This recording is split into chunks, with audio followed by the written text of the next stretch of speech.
¿Qué tal? Buenas noches. Sean ustedes bienvenidos a este espacio de conversación de nombre Punto de Fuga con el gran maestro Pablo Iriart. ¿Cómo está, mi querido maestro? Muy bien, gracias, maestro. Con gusto de verlo como siempre. Igualmente. Y tenemos un gran invitado, un hombre de gran experiencia, gran conocimiento y sobre todo un gran conversador, el licenciado Ricardo Pasco. ¿Cómo está, mi querido señor? Muy bien, muchas gracias, maestro. Un placer Pablo, tenerlo un placer acá. estar con ustedes dos. Maestro, Qué gusto. empiece usted la conversación. Murió Silvio Berlusconi.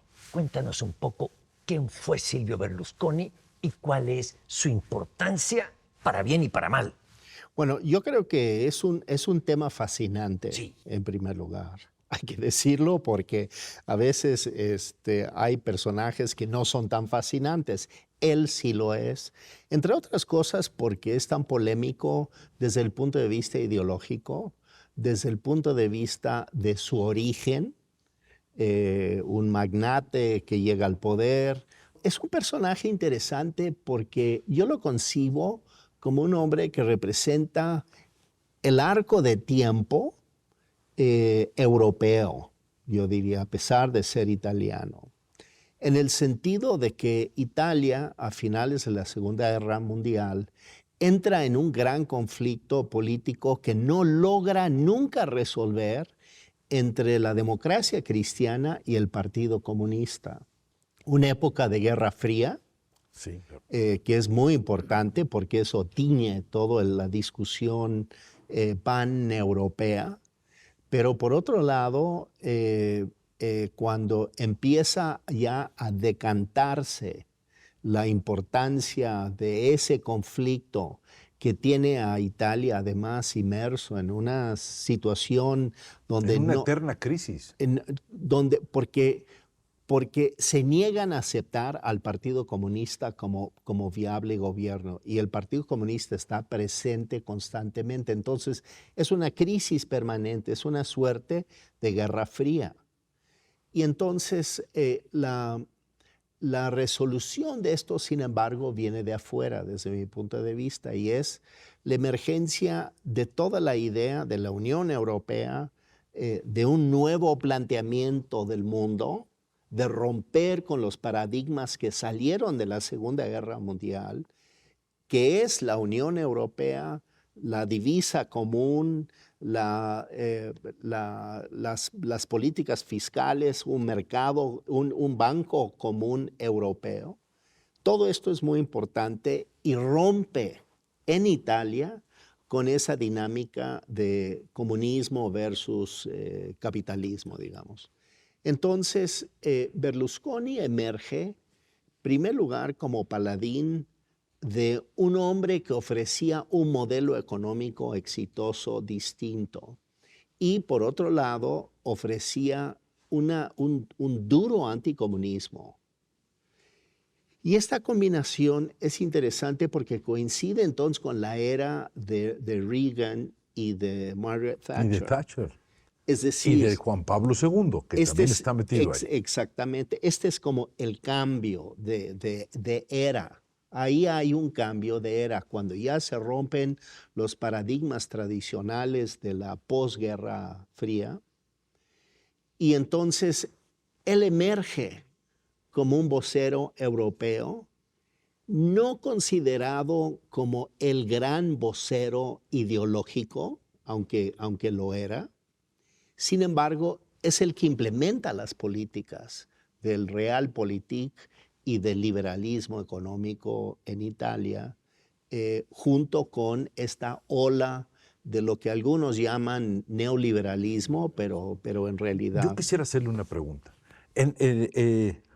Termina la Segunda Guerra, hay países absolutamente debilitados, hay una Italia que empieza a tratar de reconstruirse, que sale de lenguajes muy peculiares como el lenguaje de D'Annunzio, Mussolini, todo lo que escribe Scurati en sus libros, pero creo que luego llega una fase donde todos los dirigentes se parecen. Andreotti, todos son como muy similares en sus ideas, empiezan a desligarse de la sociedad y llega un hombre que provoca una conexión emotiva. Y esa conexión emotiva es la gran base de toda su personalidad y este liderazgo carismático que decía Max Weber. Y eso lo hace entrar en conexión con una sociedad. y lo hace distinto a los demás. Sin embargo, si uno ve, por ejemplo, en la cultura política, películas tan contrastantes como las películas de Pasolini, por un lado, y las películas de Sergio Leone, los spaghetti western, hay un nuevo lenguaje. Porque, por ejemplo, los spaghetti western, uno no lo pensaría, pero si uno los vuelve a ver, es que vale la pena hacerlo. Empiezan con citas de Mao Zedong. Los espagueti. Caramba, lo voy a volver a ver, maestro. Hay que volverlos a ver. Yo no lo he voy, visto. porque yo no había Ya no hay la percibido costumbre eso. ni de releer ni de volver a ver películas, pero te interrumpí. No, Ricardo. es que es fascinante el asunto. Eran parte de la era. Sí. Era la discusión. Pasolini, ¿qué puedo decir de Pasolini? Él está rompiendo todos Sí, los claro. paradigmas de discusión en la sexualidad, etc. Entonces, por un lado tienes como emergente un político conservador que plantea rescatar la verdadera Italia, yo me atrevería a decir, pero por el otro lado, una intensa vida cultural que es exponiendo otra Italia que no tiene nada que ver con lo de Berlusconi. Y yo creo que es lo que ha vivido Italia durante la última época.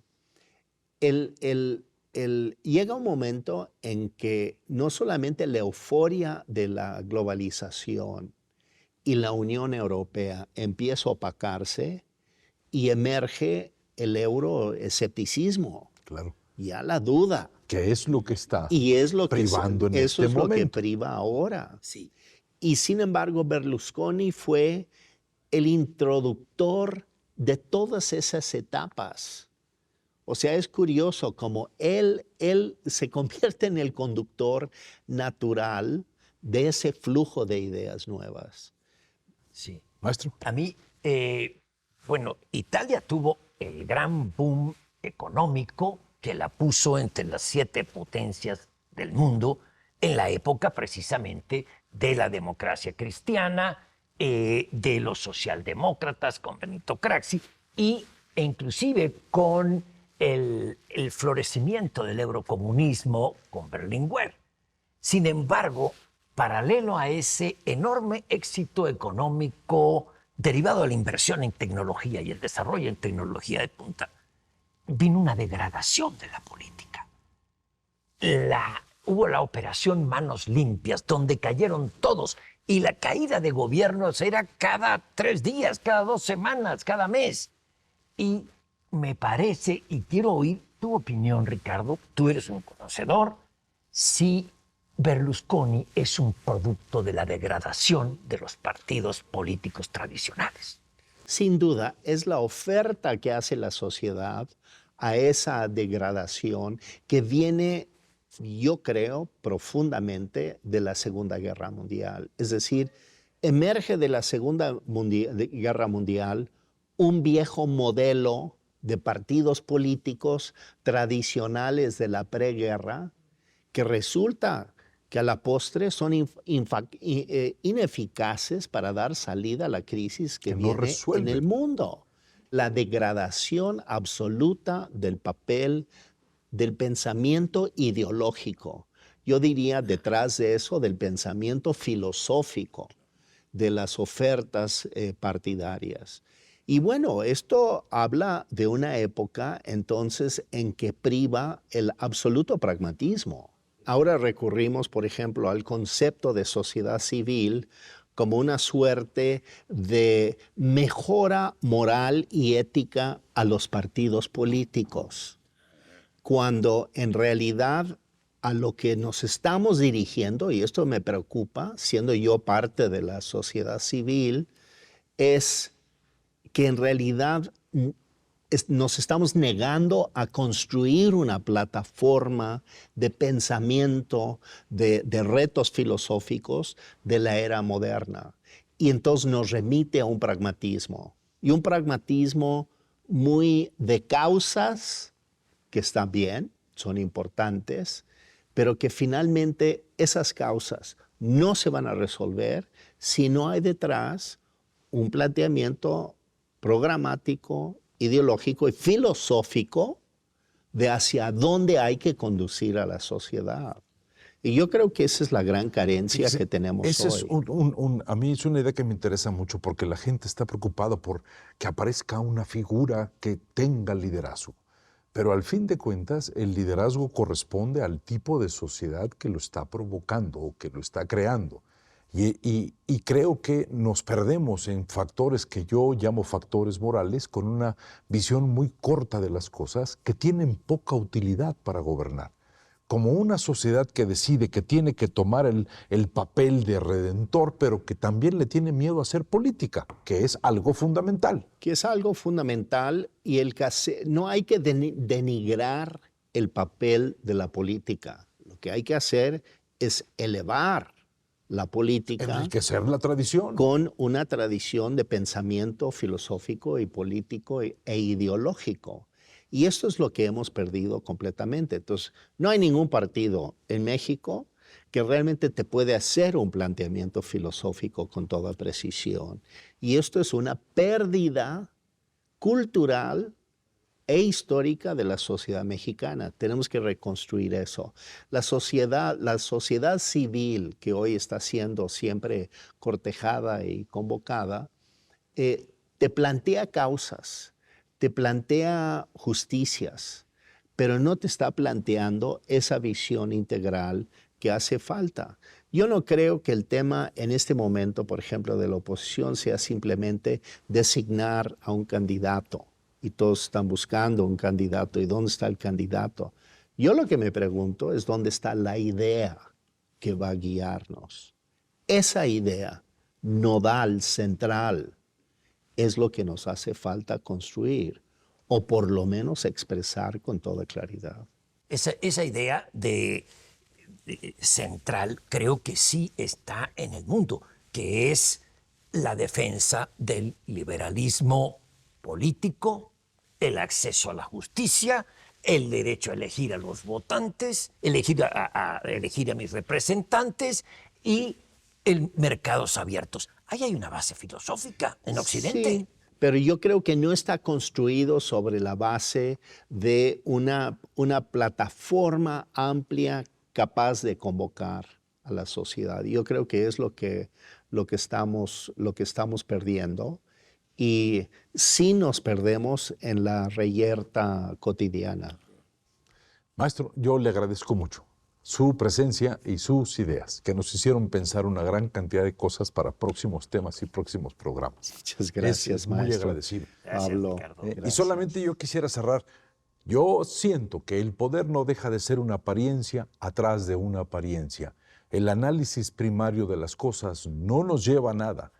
Hay líderes mucho más interesantes que el primer comentario, que la superficialidad no toque nuestra forma de revisión de la realidad. Maestro, muy agradecido. Qué gusto. Licenciado, Qué muy gusto de ver a agradecido. Un Ricardo. placer estar con ustedes. Y nos veremos el próximo sábado aquí en este espacio de conversación de Nombre Punto de Fuga.